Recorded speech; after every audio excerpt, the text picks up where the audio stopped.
connected. Good evening, everybody. Welcome to Woodzman Adventures.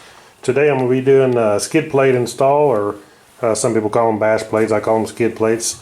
As heavy as this thing is, bash plate sounds more fitting for it because it's so extremely heavy duty and well built.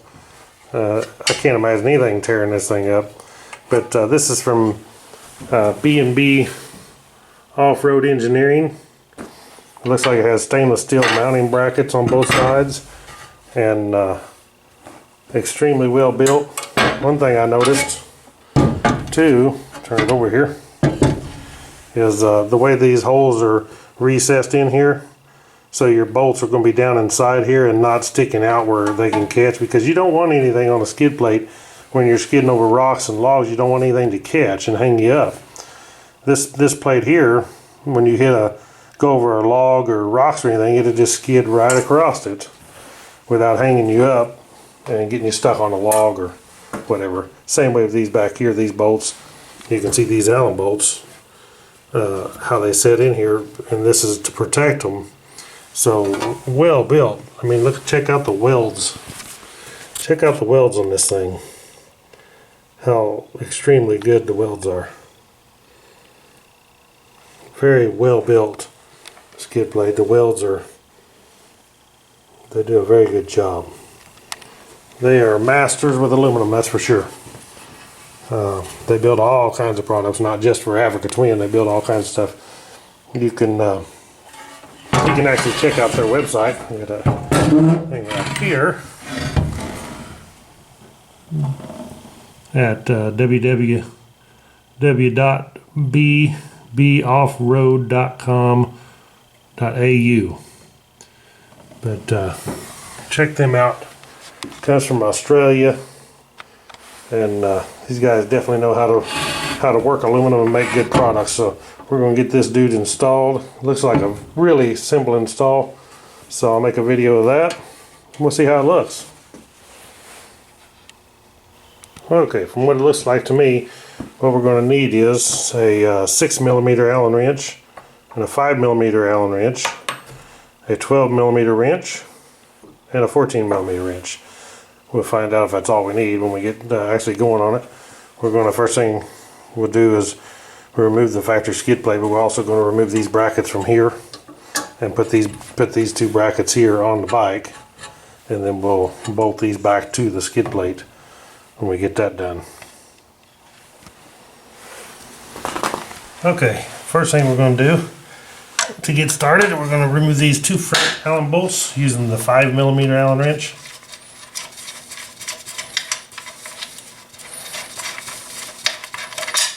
And both of these removed.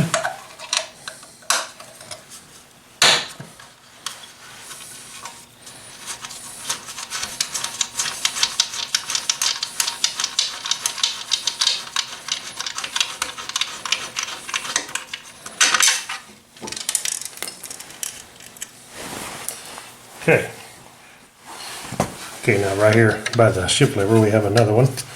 Remove 5mm Allen bolt.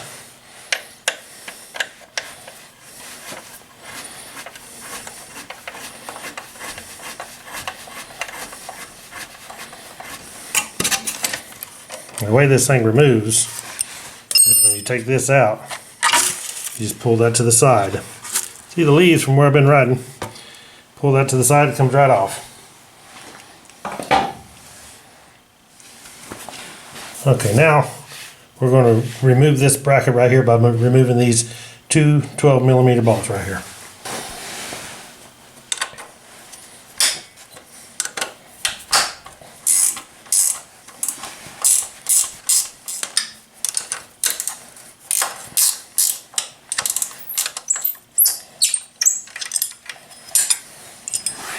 Okay, all right. Now what we're going to do is we're going to replace this. I use the stock bracket still. Put your hoses in the same spot. And then we're going to just be putting this bracket here right over the top of it.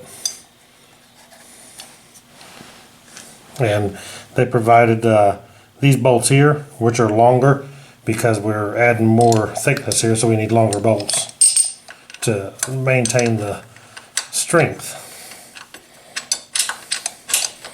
Very good.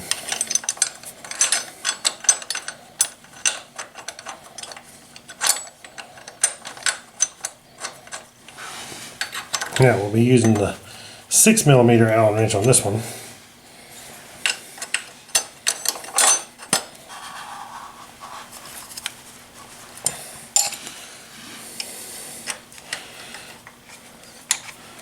Okay, now we'll move to the other side. And now what you got is up under the rear part of the bike right here, these two bolts go through the frame, and what we're going to do is loosen these. We don't remove these bolts completely. We'll loosen these nuts and back these bolts out long enough that the bracket can slide in there. So I've already actually loosened this one. We just want to back them out on this side, so you can see that. Back them out far enough right here that we can slide the bracket right in there.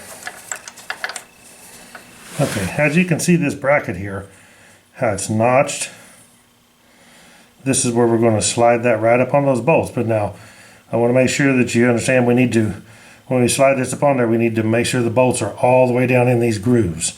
So when we put it on there, we want to put it all the way up on it before we tighten our bolts back. Hold the bolts back, slide it up in there, make sure it's all the way seated up in there just like that. Hold this in place while you tighten them, make sure that they maintain all the way up in the, you want to home them all the way up in there. Cool part is the instructions do say all about how to do this. Nothing to it.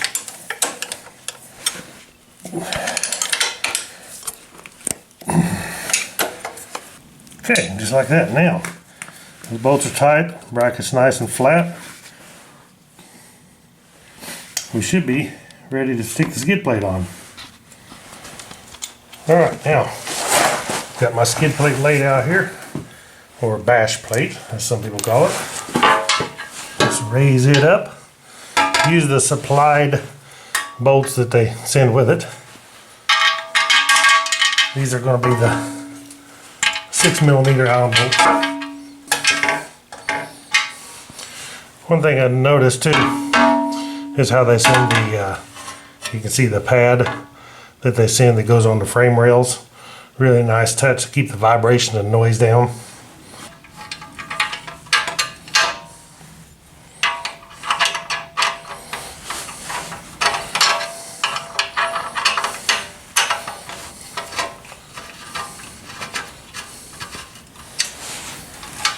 Okay, now we use one of the 5mm Allen bolts to put in here. The other two will be on the other side.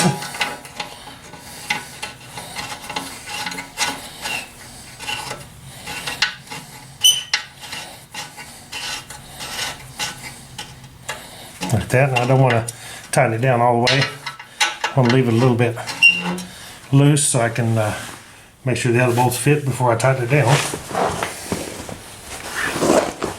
Alright, then these two bolts will be going up on this side.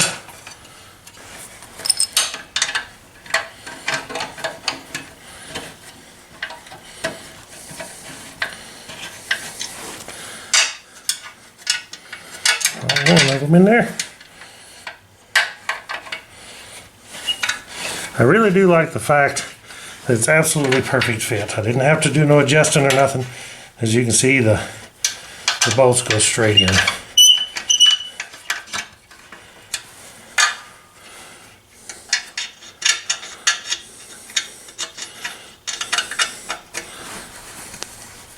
Now we can go ahead and tighten these up on this side.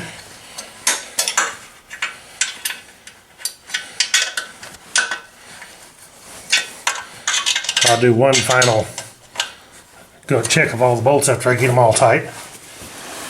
Back to my front bolts now and tighten them up.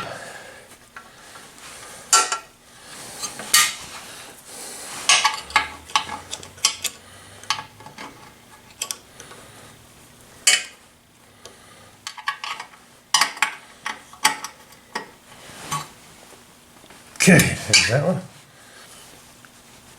And that one. Okay, now I'll go back to this one with the 5mm Allen wrench. Like that. And there we go. Okay, that was the install of the B&B Off-Road Engineering bash plate. Extremely well built plate. I do like the clearance. I was going to show you how the clearance is and the clearance of the exhaust. So it's not going to, nothing get into the exhaust that way. And it has extremely good coverage. Even protecting the engine covers right here from anything hitting them, it's extremely solid. Down here, these brackets are stainless, real well built. So this thing actually looks extremely good. Let me show you the other side. You can see right here how this thing comes up to cover this exhaust, which the stock one doesn't. The stock skid plate comes down and totally misses the exhaust. No protection at all with the stock plate for the exhaust system, and plenty of protection for what I need. It's extremely good, well-built plate. Fits solid. I couldn't believe how when I bolted it up, everything fit just absolutely perfect. So this is going to be a great addition to the Africa Twin versus the stock. And I'll show you here. This is the stock. You look at the comparison. This thing feels like a piece of aluminum foil compared to this B&B. Look at the gauge of the metal compared to the B&B and the stock. This feels like made out of pop cans or something. And the coverage, like I say, is nothing. You can see how it's built and riveted together. And I've already banged it up pretty good, hitting a few things and bent it a little bit. So, but I can guarantee you I won't be doing anything to bash this one up. And if I did, it's going to protect the engine real well. So big thumbs up and a thank you to the folks at B&B for the skid plate. This is going to be a great addition to the Africa Twin. They also have some rear luggage racks, which would be great, and other products. They make all kinds of aluminum stuff for lots of bikes besides the Honda Africa Twin. But I do thank y'all for watching Woodzman Adventures. If you're not a subscriber, please subscribe, click the thumbs up, and I will catch y'all in the next video. Oh, I will be posting the link to their website down below so you can check them out. Catch y'all in the next video.